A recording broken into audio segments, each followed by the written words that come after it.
name is Hernan with Granville Homes, and I'm here to show you how to clean your hood vent screen as part of regular homeowner maintenance.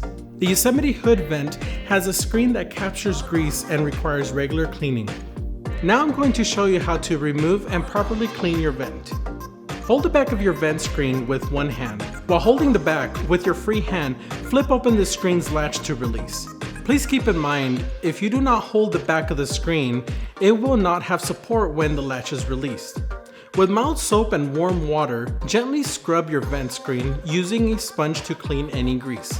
Use a soft cloth to dry or air dry the screen on a towel. When you're ready to reinstall, insert the back of the screen into the slot and close the latch to secure the vent screen. If this still does not work, please contact our customer care team for further instructions.